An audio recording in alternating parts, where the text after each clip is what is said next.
Okay, it says that I'm live. Okay, I think I'm live now. Hey everyone, welcome to our Native Wellness Power Hour. I'm just trying to get things going here. Um, today, okay. Um, so welcome to our Native Wellness Power Hour. This week is our week 41 of our power hours. So that's pretty wild. And today, I forgot to look, but I think it's our 237th power hour today. So those are some of my lucky numbers. So that's pretty awesome. Thank you for joining. Please share so that others can tune in and join in with us. Um, so my name is Jillene Joseph, and I am a Ani from Fort Belknap, Montana, and I currently live here in Oregon and occupy the territories of many different tribal nations that lived up and down the Columbia River or the Big River and um, in between the Sandy River, I'm by the Clackamas Rivers. I'm also the executive director of the Native Wellness Institute, and I'm happy to say that this year we're celebrating our 20th anniversary. So we're super proud of that.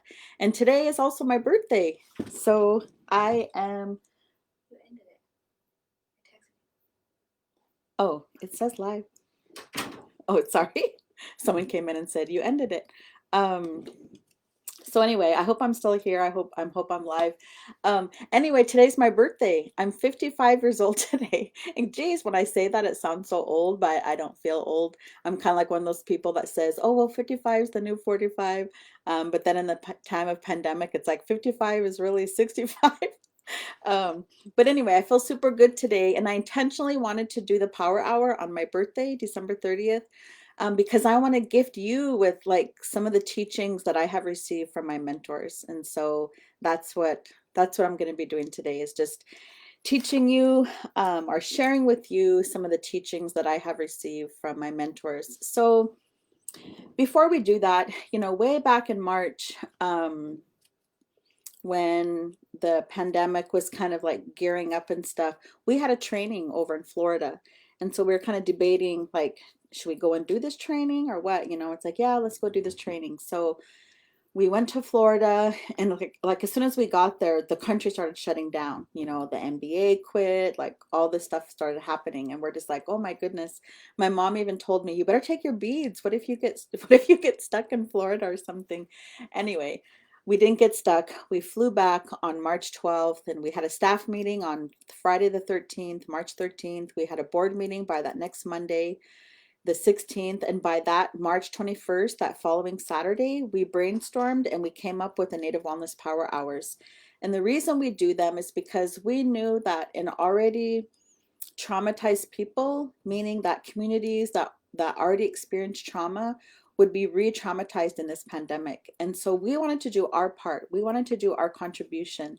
And we came up with the Power Hour idea, that we would offer daily, positive programming, daily positive messaging for people, because we know a tool of trauma is like consistency and predictability. So we wanted to be here every day at the same time, at the same place.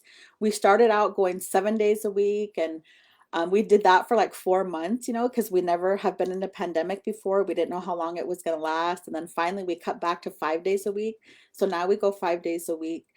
Um, we know that frequency and duration are more tools of people that experience trauma. So here we are offering our daily Native Wellness Power Hours. And I always tell people, if you're running out of things to watch on Netflix, you can binge out on the Power Hours. We save them all on our Facebook page, and we also put them on our YouTube channel. So the intention behind them is to help our people to heal and help give our people tools, to help you move forward. So that's what they're about. And that's what today is about too. So sharing my teachings from my mentors. So, and this is my birthday gift to you. So the first one I want to share, and these are all kind of like my professional mentors. Of course, I have many mentors in my family, including my children. But today I'm going to be talking about like my professional mentors and the things that they have taught me and the things that I have learned from them. And I have some notes, and we'll see if I get through all of them. So I remember way back in the 80s. I graduated from college in the 80s. I forgot, I think like 1989 or something like that. And I started my first professional job. And while I was in this job, I started learning about like this native wellness movement that was happening across Indian country. And I was super curious about it. And so I kind of dug for more information and I found out that there was this big wellness gathering happening. And I already knew that I wouldn't get approval to go as a participant because that's just how it was at the time. But I knew that if I submitted to do a workshop, that I probably would get approval for work because that was like part of my job, right? It was to do education and stuff. Anyway, so I submitted to do a workshop and it got approved and I got to go to this conference and it was in San Diego. So I sat there in the audience and I saw two of my mentors. They weren't my mentors at the time because I was just meeting them, but they soon became my mentors and they're still my mentors today. But I saw them up there, like thousands of people were there and they were talking about these things that were like really resonating with me. And the way their demeanor, was positive and it was happy and it was uplifting and it was hopeful and it was encouraging. And I remembered sitting there in the audience and I remember thinking to myself, I want to do that. Like I want to do that. So I intentionally made an effort to go meet them and introduce myself to them. And I intentionally went to their workshops and learned from them and, met other people that were there that were involved in this movement, right? And told them like I want to be involved. And so those two people I still work with today, and they're the two of the board members, two founding board members of the Native Wellness Institute. And I'm talking about Theda Newbreast and Cecilia Fire Thunder.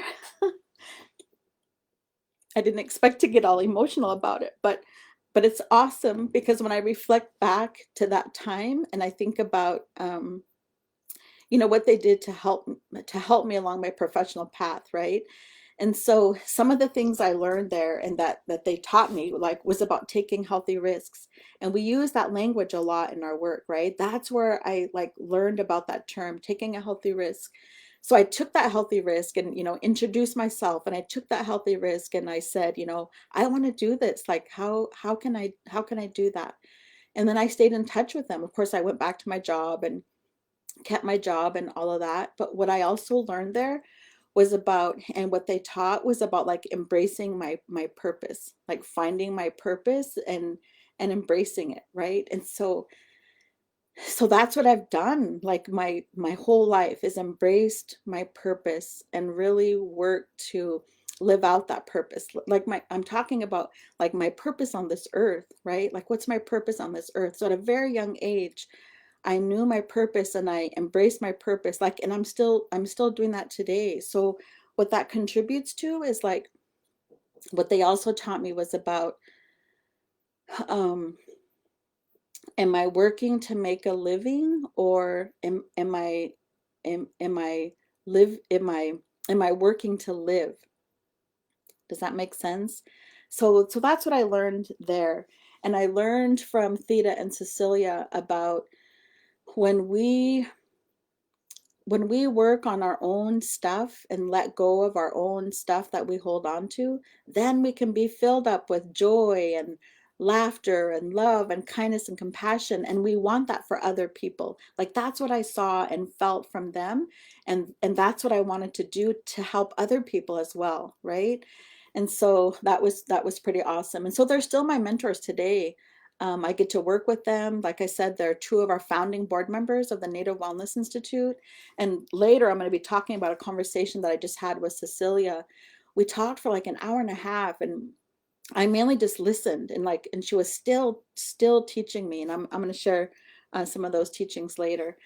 So anyway, taking healthy risks, embracing our purpose, and before we can embrace our purpose, we have to figure out like what our purpose is, right? And then really looking at our work and how we choose to make a living, right? Like my work, like this is my work, but it doesn't feel like work. That's how come I've been doing this for over 35 years and I'm still energized by it, right? Because it's work, but it's work that I love, right? Okay.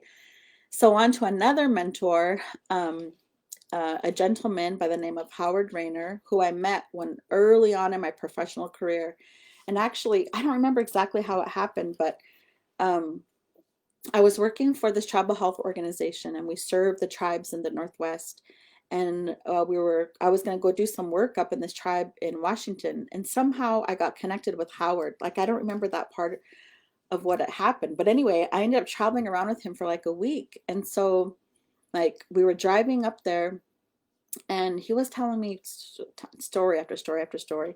But one of the things he told me, and I wrote it down, and I still have that piece of paper. I thought about it earlier to grab it to show you that piece of paper, but it's up in my room. But I still have this piece of paper from probably like 1989 or 1990, something like that. But anyway, on that piece of paper, I wrote down four things that he gave to me as a mentor. And those four words are vision, courage, spirit, values. Let me repeat those again. Vision, courage, spirit, values. So he just talked about the importance of having those in your life, like to help you along your path. And of course, he had, stories and examples under each one. And now, I do as well. Even like that, the story that I just told about finding my purpose and wanting to be involved in this movement. Like I had a vision for myself. What that means is a vision for yourself is seeing yourself in the future, even if that future is like in the next hour, right? Or the next day, or the next year, or five years down the road, right? So that vision means seeing yourself in a good way in the future. That's what having a vision means. And so when I went to that first wellness gathering, I immediately had this vision for myself in the future, right? Like I want to do that. I want to work with tribal communities. I want to help people. I want to help our people, to heal and to move forward, to embrace all that, right? That was the vision that I have for myself. And I continually to like reflect and think about that. Like where do I see myself in the future? Even now, like I'm 55 today. I'm still maturing, like I'm still learning, I'm still growing, like, and I embrace that, right? And I'm seeing myself in the future and in different ways, and it's pretty awesome. So that vision was the first one, seeing ourselves in the future in a good way. And then courage was the second thing, right? And he talked about, you know, always have courage and move forward with courage, right? So when I think about that, I think about courage like as strength. I think about courage, especially like doing things that we may not want to do, doing things that we may label as hard, um, and looking at it as courage, instead of looking at things as hard, is looking at um, opportunities, right? Looking at opportunities. And so having courage, to do all kinds of things like has helped me tremendously, move forward in my life. Like there's one project that we work with, we always say like we're like water, right? When we come up upon a challenge, boom, then we just go around it and like we keep going, right? So having that courage to do things that we may not want to do, looking at things as opportunities, because that helps us to grow and mature, right? So courage, having that courage. And then the third thing, he told me to, well, he didn't tell me to write it down, but I did. But the third thing he shared with me is spirit, right? Having that spirit. And there's so much behind that one word, right? It involves like our belief systems, right? It involves um our culture and our spirituality, so always to be grounded in that, right? That was the teaching behind that, to always be grounded in that and to always be prepared.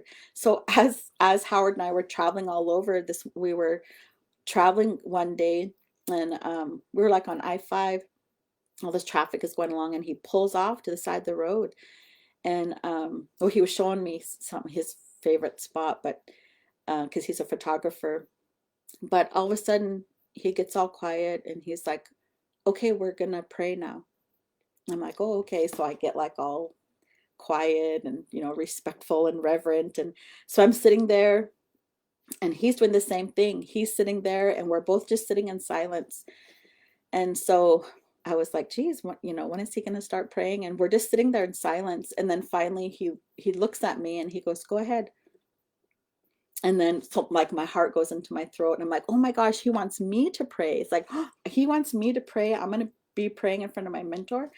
And so I did. So I prayed. And then he told me, you always have to be prepared because you never know when you're going to be called upon to pray for the people. And when you do, that's a great honor and you always do it. And so, going back to that spirit. So literally like that next week, I was at this big meeting, all these, tribal leaders and all this kind of stuff. And I'm sitting way in the back. I'm like the youngest one in the room. I'm probably like 24 or something like that. And they're starting the meeting. And the lady at the front, she said, okay, well, we're going to start our meeting with a prayer. And I would like to call up upon Jillene to come up and do our opening prayer. I'm just like, oh my gosh. But I just had that practice, right? So I got up there and I took that honor, right? So spirit, always focusing on that and allowing that to be our foundation. And then the last word he gave me was values, right? Values. And we talked about like what does that mean, right? Values. So values are like things that you strongly believe in that help to guide your behaviors. And they even help to guide your thoughts because our thoughts then lead to our behaviors, right? So having that strong value system, that helps you think in good ways, and then that helps you behave in good ways, right? And we can think about all the examples around that, living by our values. And another mentor of mine used to always say our cultural values, right? Or our tribal values. What are those? And so if we don't know, like that's just an opportunity that we can just like sit in silence and think about that. Like, what are my value systems? What do I strongly believe in? And how do those help me um, with my thoughts? And how do those help, guide my behaviors as well, right? So, vision, courage, spirit, values. And then for those of us that are parents or grandparents or aunties or uncles or we're involved in other people's lives, right? To think about how are we teaching these things to our children or our grandchildren or the other young people that are in our lives, right? How are we helping them to have that vision, to have the courage, to have the spirit, and to have the values? So those are things to think about. Um, so another mentor of mine, um, so related to my early on in my professional career, I worked at this place where it was awesome. It was an awesome place to work, and there was also some unhealthy behaviors there too, right? And this is a time when I was just learning about like trauma, and I didn't learn about trauma when I was in school.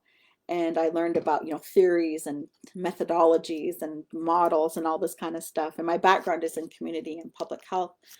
Um, but I didn't learn about trauma until after I got out of school and I started doing this work. And, I went to this wellness gathering that I talked about, and I went to other like native gatherings where I started learning about trauma. And then everything just like made sense. Everything like made sense and started falling into place. And I started seeing things more clearly after I started learning more about trauma. And then I started seeing trauma play out like everywhere, right? Including in the place that I worked. And this was like, a tribal health organization. And there was some really awesome things about it, and there was some really unhealthy things about it too. So I would go to work and I would see or feel, experience these unhealthy things, and I'm a very solution oriented person. So I wanted to find the solutions to it, right?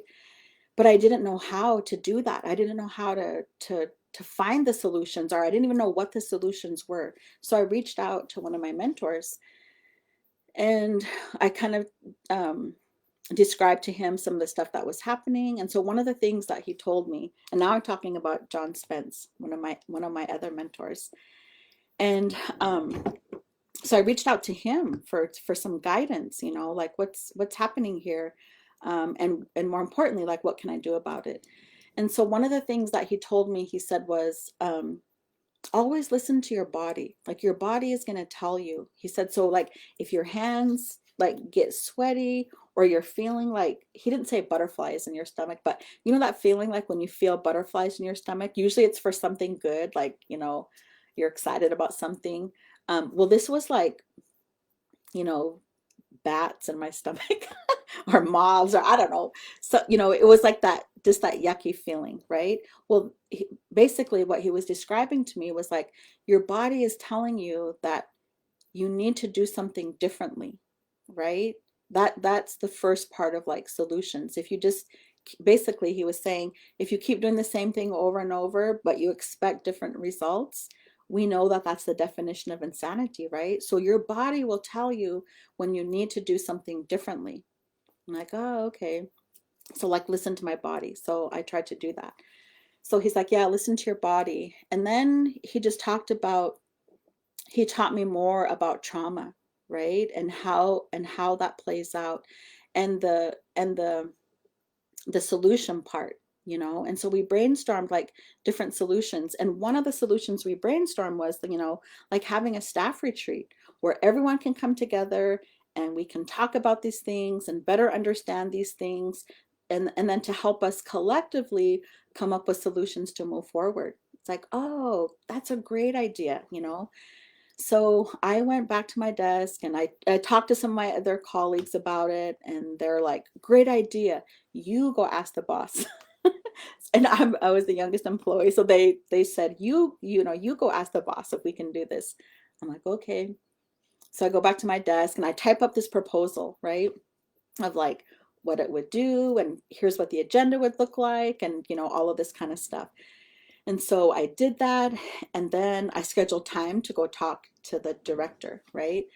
And so, again, I'm young, I'm new in my professional career. I mean, we had a good relationship, but like we're, we weren't like close or anything like that. Anyway, so I go into her office, I give her my proposal.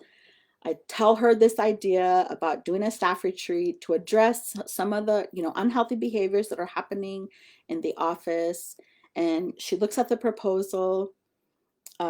She stands up and she starts like um, having these papers and like slamming them on her desk, like, we are not going to do this. And I'm just like, okay. And then she tells me like to get out of her office. And so I get up and I start leaving her office. I put my hand on the doorknob and I turned the doorknob really slow. And then I just took a deep breath and I just said, this is exactly how I was hoping you wouldn't respond. And then I turned the rest of the doorknob and I opened the door. And then she said, Jillene, wait. She goes, come back. So I closed the door. I turned around. I sat down. And then we had this super meaningful conversation. And she talked about, the trauma in her life and, all of this kind of stuff. And anyway, from that meeting, she agreed that we would have the staff retreat. So this is the first time we ever had a staff retreat. And this particular organization, they still have staff retreats today.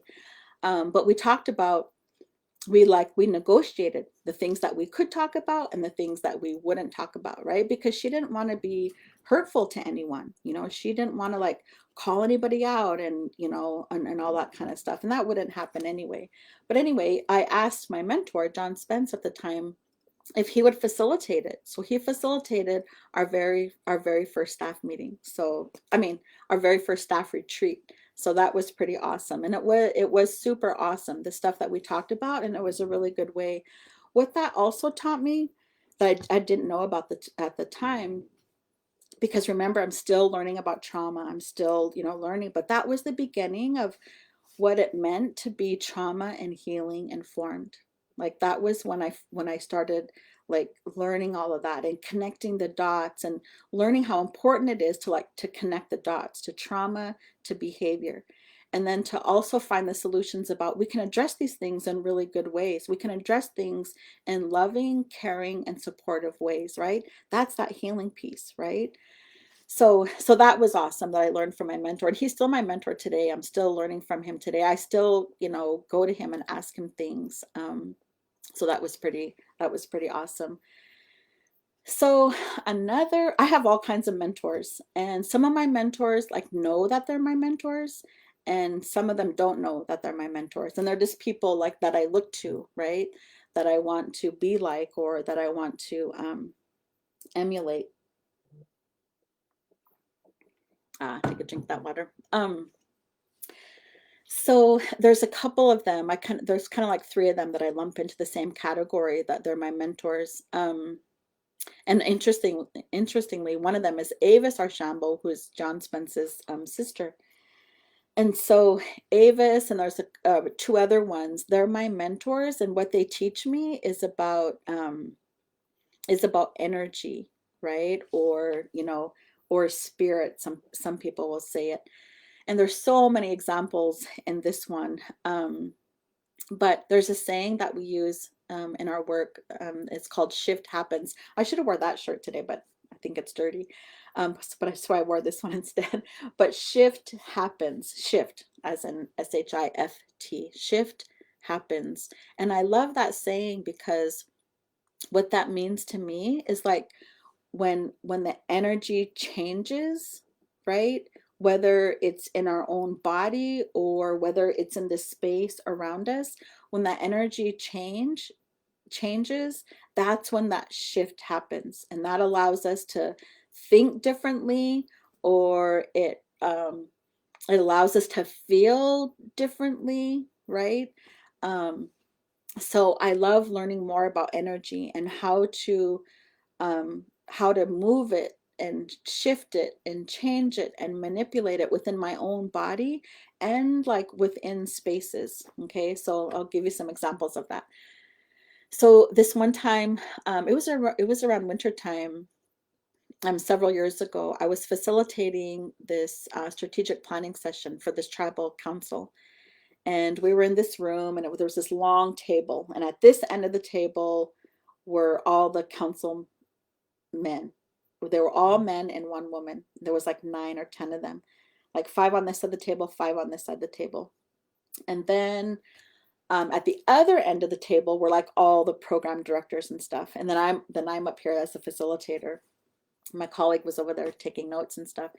Anyway, so the strategic planning session started, and they started out in prayer and song, beautiful prayer to start the day.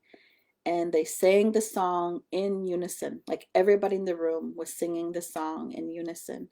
And then they talked about the song after they sang the song and talked about the meaning of the song and reminded each other like what they were there for that day, right? They were there to be of service to their people, and how can they make the best decisions to help their people.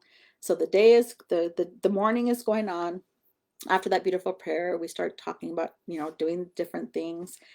And one of the things that floated to the top in the strategic planning process was about housing.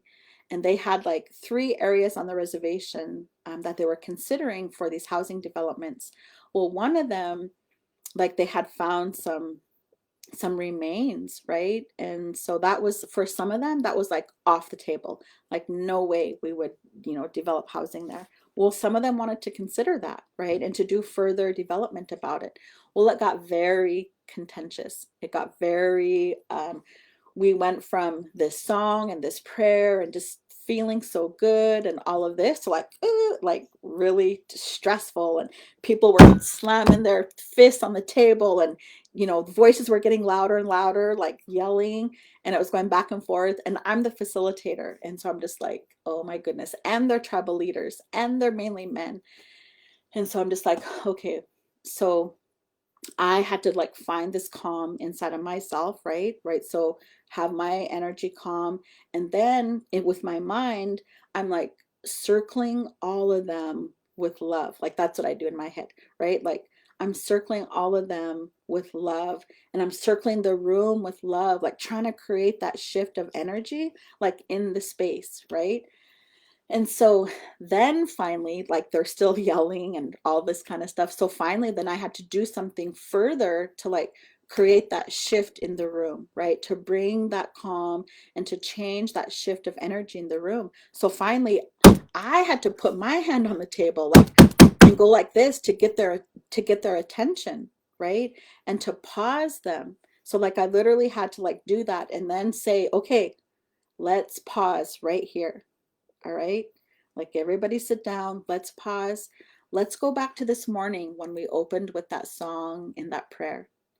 Like, let's go back to that moment and think about when you were singing in unison and when you were sharing the words and the meaning to that song. Let's go back to that space right now. So what we were doing is we were creating a shift in that room, right? Almost like some people may call it de-escalation, right? But I wasn't thinking of that word in that moment, but I was creating that shift, right? Because here we are in this, chaos and anger phase, and we were just trying to bring that calm and that peace into the room so we could be constructive, right? So learning about energy was like critical and crucial, and I'm still learning more about that, right? How to create that shift within me. So that's an example of it. Another example, and I don't share this a lot, but I'm going to share it here because I think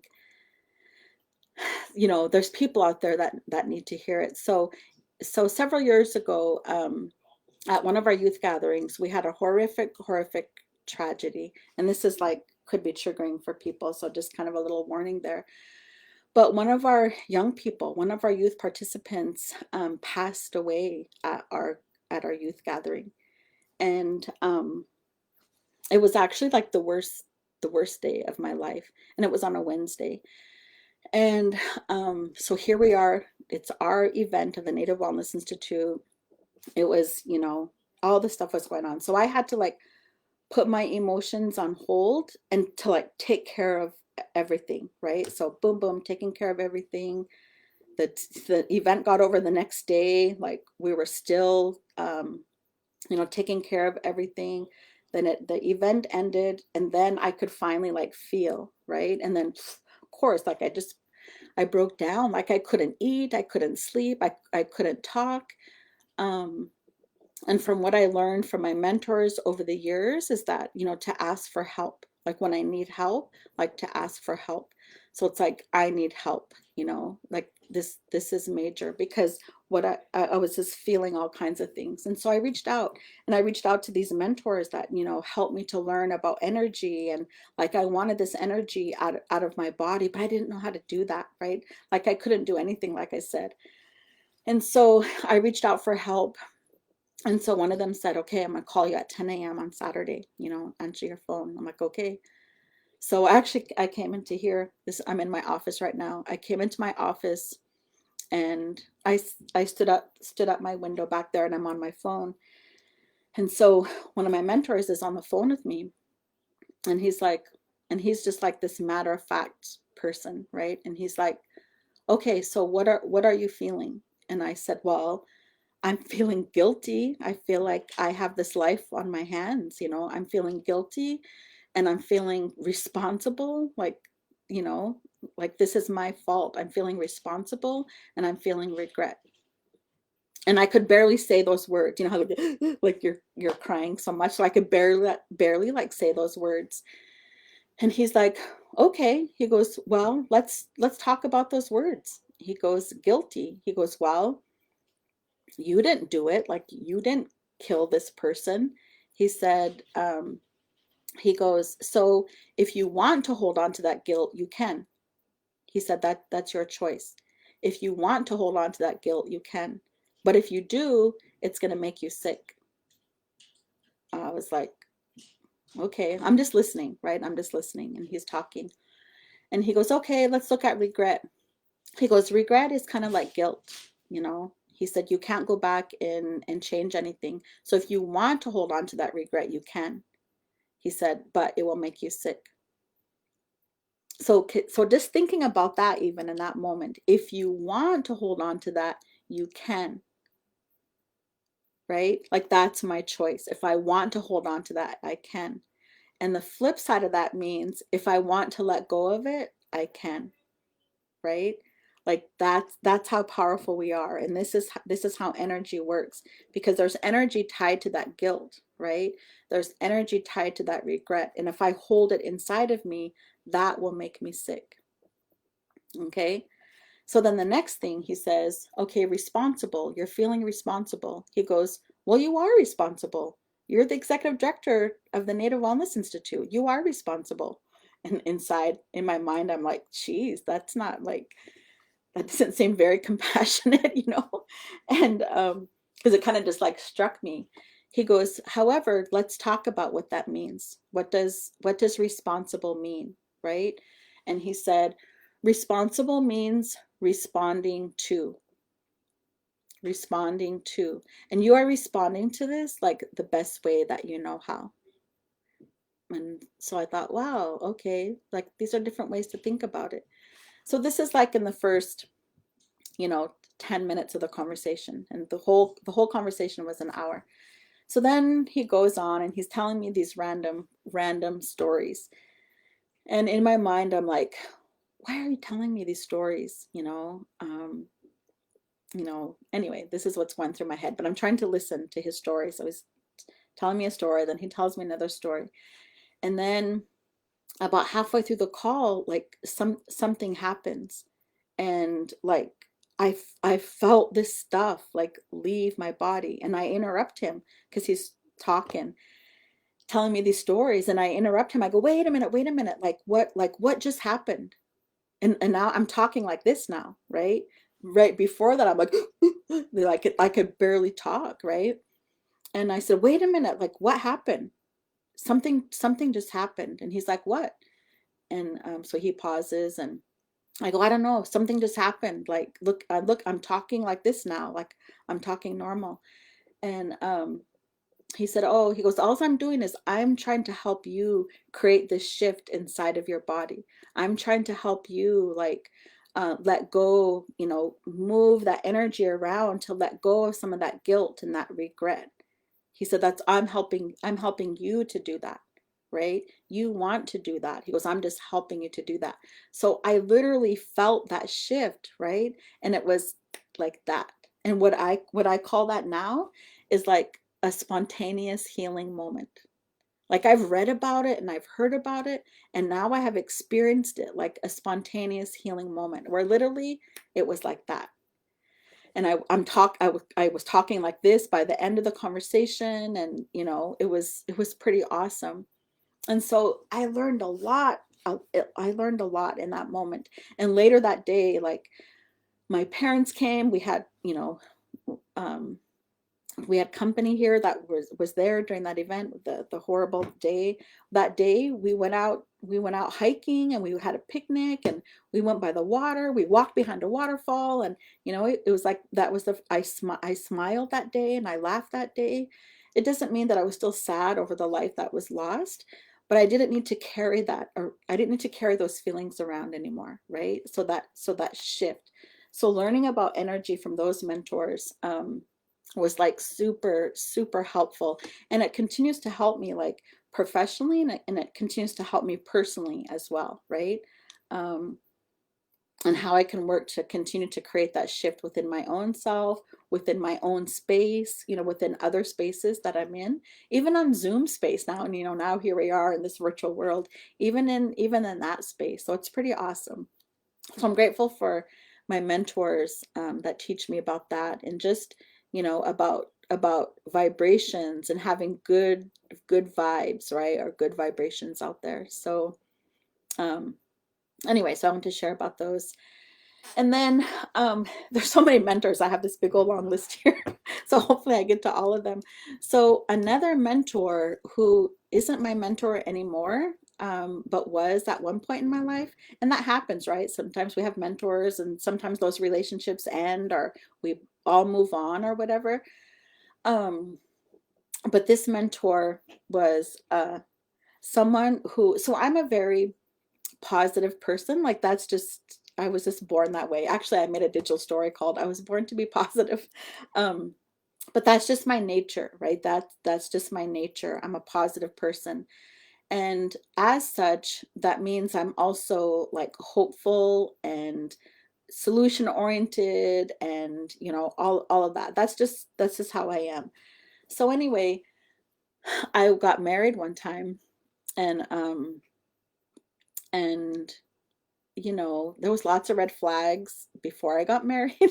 But because I'm this hopeful person, I minimized these red flags. They were like red flags, and I minimized them to like little bandanas. Um, but they were still there. Anyway, I always had hope, like, oh, it's gonna get better, it's gonna get better. And then one time, a mentor who like did a lot on healthy relationship stuff said, well, it's good to have hope. Like, it's really good to be hopeful and to have hope and all of this kind of stuff. But is your hope realistic? Is your hope realistic? So in that moment, on that day that they said that to me, like it just hit me like this ton of bricks, right? Because I was just like, oh my gosh, is my hope realistic? I don't even think I ever thought of that before, right? Is my hope realistic? And what I realized was like, yeah, it's not. So that kind of just like changed the way I thought about solutions, right?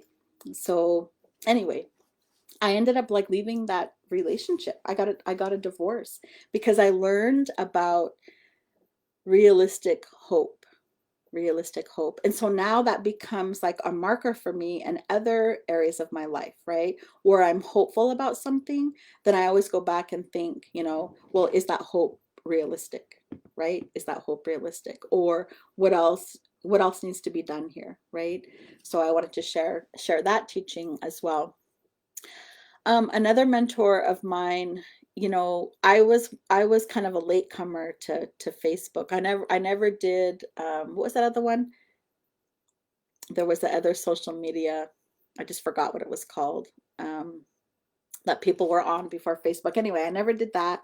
And then finally, one I was talking to Robert on the phone. It was late, like 11 or something like that. And he was talking about Facebook. And I go, yeah, remember, I'm not on Facebook. And he goes, well, just join. I go, I don't want people don't need to know like every part of my life or whatever. He goes, well, you control what you put on there. I'm like, oh, anyway. So I joined Facebook. But when I joined Facebook, like Robert and Lavina, I still remember one of the things they both said was like, "Oh, we're excited that you're going to be joining Facebook because we know we need more positivity on Facebook, right?" And so that's MySpace. It was MySpace. I just saw. Thanks, Trevino. I never got on MySpace. Oh, I see all these comments and stuff. I'll have to go back and read them. But anyway, I never did MySpace. I finally got on Facebook, and I've been on here for I don't know how many years, long time now. But anyway, they said, yeah, we need more positivity and positive people on Facebook.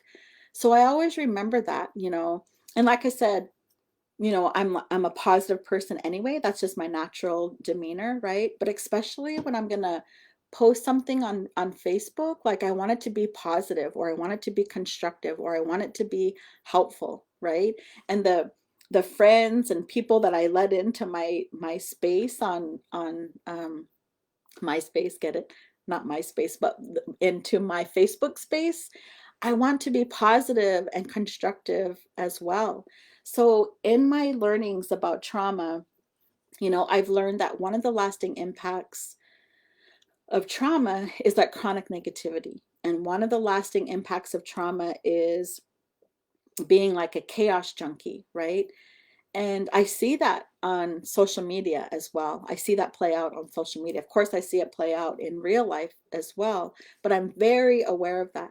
And so and other people can get consumed in that, right? Like in the toxicity of that, people can get consumed in that, and then it impacts them. Now we're going back to understanding that energy piece, right? It can consume us, and then we can get all into it. And it's so funny, like on social media, someone can post something about, you know um I went to the store and the store owners followed me around, and then whew, everybody comes out of the woodwork, and there's 200 comments about, F them, or how dare they do that, all this kind of stuff. That's people like getting onto that, negative bandwagon, if you will, right? And so I intentionally, like my intentions are to put like good things out there, whether it's an encouraging message or, something awesome that my kids or somebody else is doing, or, solutions, or, something like that. Like I always think about, when they said, oh, good, Jilline's on Facebook. We're gonna have more positive messages. I always think about that. So I wanted to leave that with you too, because what are you putting out on social media? Like, is it helpful? Is it encouraging? Is it uplifting? Is it constructive? If you vent or complain, do you also put a solution? So I try to do that too. Like if I vent or complain, um, on social media, then I try to end it with, well, what am I going to do about it then? Right? Am I just complaining to put hot air out there? Or am I stating something and then putting a solution at the end? Right? So I used to do, like when I would supervise people or whatever, I tell, like, you can complain, but you have to have a solution with the complaint, right? So that's something from my mentors as well. If you're going to complain, what is your solution? And to put positive out there, because what the positive does, it counters all the negative, all the toxicity that's out there that many of us experience, right? In our families or in our communities or in our places of work or in all of those spaces, it counters that. So basically what I'm saying is we have enough negativity out there. We have enough toxicity out there. And what we need is like more of the encouraging, more of the positivity, more of the healing, right? And that kind of gets back to even what the power hours are all about. They're here, the power hours are here to be that encouragement, to be the uplifting messaging, to be that the programming, the solution oriented, to drop tools in the room. So like the teachings that I'm sharing from my mentors have been profound tools in my life. And that's why on my birthday, I wanted to gift them to you. I wanted to give them back to you, to help you along your path. So dang it, I have like five other things on here, but I'm going to kind of like condense some of them into one, because the last one for my mentors, like I said, I have many mentors. Some people who are considered elders and older than me, some are younger than me, some are like little kids, even like 3 years old. Um, but the last thing I want to leave with is, for the last 5 years or so, has been the buzzwords about being trauma informed, or trauma informed care, or trauma informed policies, things like that. And so really the Native Wellness Institute, that has been our goal from the get-go, right? It's not just to be trauma informed, but also to be healing informed, right? So we call it being trauma and healing informed. And my mentors, in so many different ways, through stories, through examples, have taught me how to do that. And in turn, like, this is what our organization does, right? Is to help our people to be trauma and healing informed. And so I had a conversation with one of my mentors a couple weeks ago, Cecilia Fire Thunder, and her house burned down like probably a month ago now. We actually have a fundraiser for her if anybody wants to donate. We have a GoFundMe campaign. You can go to GoFundMe and type in Cecilia Fire Thunder and you'll find it. We're almost at our goal. We're trying to raise $30,000 to help her. But when we were talking the other day, we talked for like an hour and a half, and I mainly just listened. And man, I felt like I should have been taking notes. Like maybe I'll still go back and write down some of the stuff. But she was telling me about the miracles that she's experiencing from the fire, like miracles that she's experiencing from the fires. And so she had four miracles that happened. And then, so that was pretty awesome. So what I learned in that, in the tools that I took from that, and the tools that I use in my life is, you know, when the fire happened, she had to go into, this mode of like cleaning and digging through stuff and seeing what she could, still salvage. And, she had to do all that.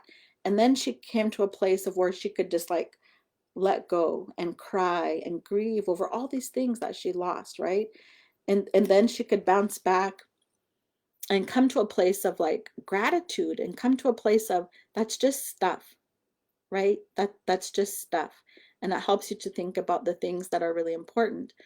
So one of the things that so reflection, right? So she got through this phase of doing what she needed to do to get things done. And then she came to a place of reflection, right? Thinking back. So this is another tool. This is another gift that my mentors have given to me that I'm giving to you, is that tool of reflection, right? Thinking back.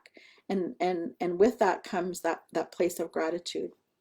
But one of the things that she also shared as we were talking, because of these other things that we were talking about, was like how we need to step up to be more accountable to ourselves and like more accountable to our ancestors and to do our healing work. Like we need to do our healing work, right? Because when we do our healing work, it helps us to let go of some of the toxicity that we may hold on to, right?